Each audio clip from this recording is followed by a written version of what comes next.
They laughed as he got the old car, as his inheritance called it, junk. Said his father must have lost his mind, while his stepbrother signed property deeds and toasted champagne. He stood there holding a single rusted car key. But when he turned that key weeks later, what the engine revealed didn't just change his life. It exposed a secret his father took to the grave. Before we go any further, we'd love for you to hit that subscribe button. Your support means the world to us, and it helps us bring you even more powerful stories. Now, let's begin. You want the truth. The room smelled like old paper and lemon polish, and Marcus sat very still. The lawyer read the will line by line. Ethan leaned back, bored. Charles tapped his pen like a drum. When the list of estates and companies ended, both brothers smiled like they had already spent it. Then came Marcus. One item, a car, an old car that barely ran. The lawyer cleared his throat and repeated it as if the air had misheard. Marcus blinked once, eyelids slow, jaw set. He folded his hands to keep them from shaking. Charles snorted. Scrap metal. Ethan laughed louder than needed. Someone in the hallway whispered, cold. Another voice answered, guy got played. The lawyer pretended not to notice. Marcus nodded, him and Rose, no scene. The silence carried a weight. Only he felt outside. The sun was pale and the wind dry. The car waited at the curb. Paint faded to tired gray. Mirror cracked like a thin smile. He ran a thumb over the hood. Dust streaked. He could smell stale gasoline, old rubber, a ghost of his father's cologne. The tow truck driver squinted. You sure about this? Marcus said yes. On the street, 2 teens filmed on their phones. Bro, look at that bucket. A woman with grocery bags shook her head. Shame. Marcus kept his face neutral, breath even. He watched the straps tighten. He checked them twice. At the apartment, he guided the tow into a narrow spot behind the building. His neighbor, Mrs. Lang, peered over her balcony in a robe. Your daddy leave you that, he nodded. Then treat it gentle, she said.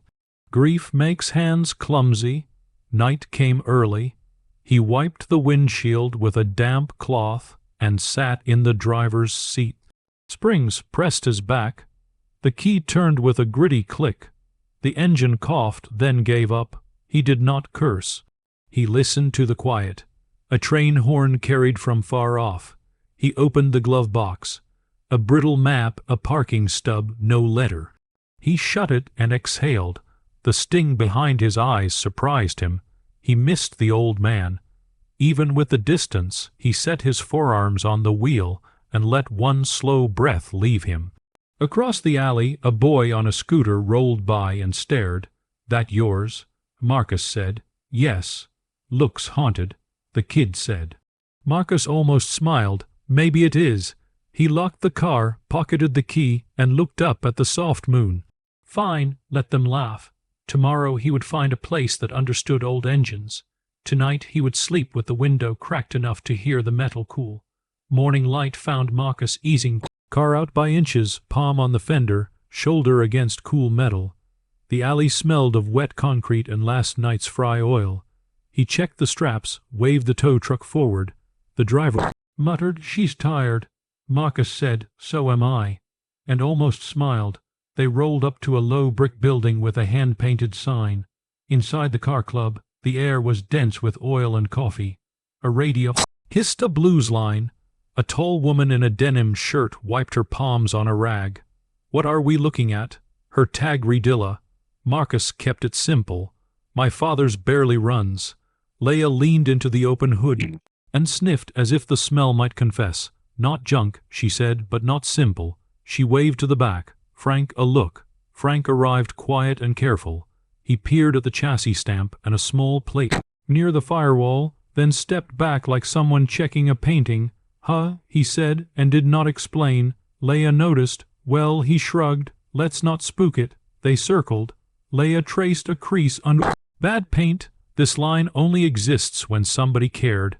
A younger tech rolled a cart closer. Pull the plugs. Leia nodded. Small movements, shared language. the hum of people who listen to machines by the coffee station. A couple whispered. "I've seen that grill in a book," the man said.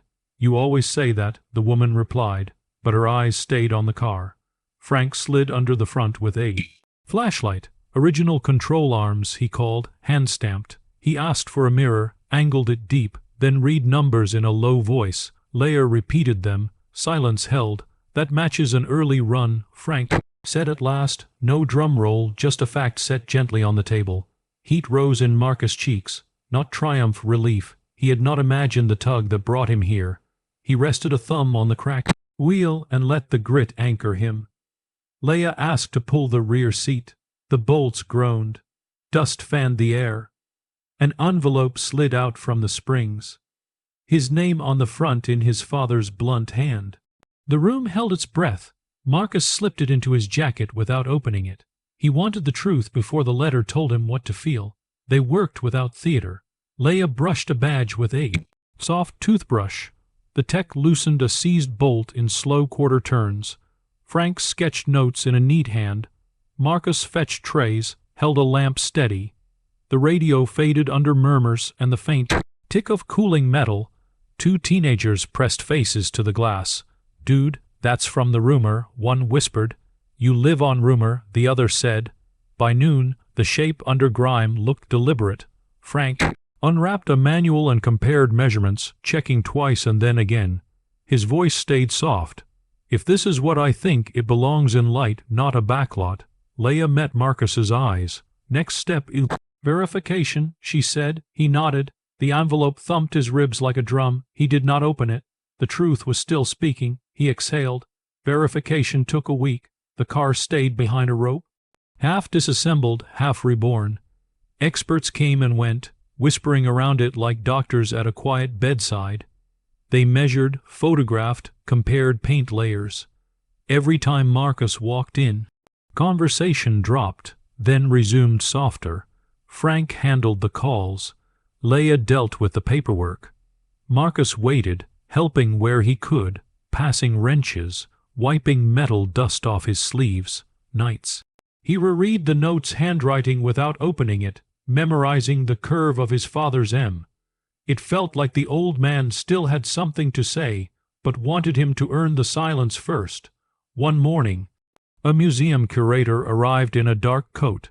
He didn't waste words. "This is it," he said after one slow walk around, a 1967D prototype lost for decades.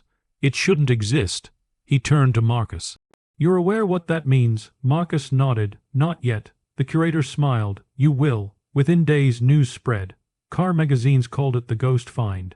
Journalists hovered outside the club's door. Some wanted his story, others wanted the price. Marcus ignored them. He told Frank to finish the restoration, then went home to the apartment that still smelled of machine oil and coffee. That night, he finally opened the envelope. Inside, a single page. "To my son, Marcus, this carried me through debt, doubt, and humiliation. People saw rust, I saw survival. If you're reading this, you've learned that lesson yourself. Don't sell it too fast. Let it breathe. Let it teach. When your brothers forget what matters, remind them with patience, not pride." The handwriting broke halfway through the last line. Marcus folded the letter slowly, like something fragile. He returned to the club at dawn. The crew had uncovered the car completely. Sunlight hid its body, showing silver beneath the dull paint. The museum offered a deal: permanent display under Marcus' name, royalties monthly, enough for a quiet life. He accepted on one condition, that the plaque include his father's. At the exhibit unveiling, flashbulbs popped. Leia nudged him. "You just went from broke to booked for interviews." He laughed once. "I'll pass." In a corner, two men whispered near the rope barrier. "That's the guy they laughed at during the wheel reading," one said. The other replied, "Who's laughing now?" Marcus ignored them. He ran a fingertip over the hood's polished curve, cool under the lights. The machine that once coughed and died now purred faintly, alive again. Weeks later, checks started arriving, steady, clean, enough to rebuild without show. He bought a small house outside the city, fixed the fence himself, and spent afternoons teaching neighborhood kids to rebuild junkyard bikes. He never told them about the museum money. What mattered wasn't the fortune. It was the proof that value hides where arrogance never looks. At the end of the third month, he parked his pickup beside the museum steps. Inside, visitors moved slow, faces lit by reflection from the car. He watched them and thought his father wasn't teaching him about engines. He was teaching him how to see. 6 months passed, the news cycle moved on, but Marcus' life stayed steady. The museum checks came quietly, enough to fund the youth garage he opened in the old warehouse near his father's neighborhood. It smelled of oil, steel, and new beginnings. Kids from the block called it the workshop. One rainy afternoon, as Marcus taught a boy how to torque a bolt evenly, a black sedan pulled up. 2 men stepped out in tailored suits, Ethan and Charles. No laughter now. Rain streaked their collars. Their eyes held the dull shine of people who'd run out of lies to tell. Charles spoke first. "We need help." Marcus wiped his hands on a rag. Motion calm. "What happened?" Ethan hesitated. "Bad loans, taxes. The company's gone." The garage went quiet. A few kids pretended not to listen. Marcus nodded once. "Sit." He poured 3 coffees into chipped mugs. Steam rose between them. The air tasted of engine smoke and pride swallowed. Ethan said, "We were wrong." Marcus didn't rush. He watched rain trace slow lines down the glass. "Dad warned you," he said softly. "Money without meaning burns quick." Charles stared at the floor. "You going to turn your back?" Marcus shook his head. "He told me to help if you ever lost your way." He handed them paperwork, schedules, names, lists of repairs. "You start Monday." "No titles, just work." Ethan frowned. "You're hiring us." "No," Marcus said. "I'm giving you a place to rebuild something honest." They didn't argue. They came back the next week, early and silent. At first they moved stiffly, unused to real labor, but the days shaped them. By the third week, Charles was under a car with grease on his cheek, joking with a teenager. Ethan handled inventory, steady and patient. One afternoon, Leah visited from the museum. She watched the brothers working and smiled. "Didn't think you'd go soft." Marcus shook his head. "Not soft. Just learned what worth means." Word spread through the town that the Reed brothers had turned the old workshop into a community hub. Parents stopped by with snacks. Kids brought broken bikes. And the same neighbors who once whispered now nodded with respect. Months later, an invitation came from the museum for an anniversary event. The brothers dressed simply and went together. The hall glowed with quiet music and polished glass. The old car gleamed under perfect lights, a plaque beneath it reading, "Thomas Reed's Legacy, proof that true wealth is built, not inherited." Ethan touched the plaque. "He'd like this." Marcus replied, "He'd like that we finally got it." They stood there until closing, saying nothing more. When they walked out, the night air felt lighter. The old guilt washed off in silence. Marcus looked back once at the car through the glass wall. It reflected 3 silhouettes equal at last. The rust had been burned away long ago, but its lesson stayed. What others call scrap can carry a family home again. A year later, the workshop buzzed with life. Tools clinked, compressors hissed, and kids argued over engine timing like it mattered to the world. Marcus moved between bays, sleeves rolled. The same calm pace he'd kept since that day at the lawyer's office. He never bragged about the car or the money. He let the noise of work speak for him. The old garage walls now bore new paint, white and blue, clean lines. A mural stretched across one side, his father's face outlined in silver. The words, "Build, don't beg."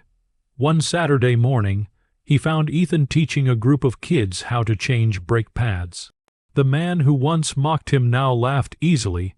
Dirt under his nails, patience in his voice. Charles was in the office, balancing accounts, explaining budgets like he finally understood what numbers cost. Marcus stepped outside. The city air was warm, the smell of asphalt and fuel mixed with rain from last night. He leaned against the railing, hands rough, eyes steady. Across the street, two women talked near the bus stop.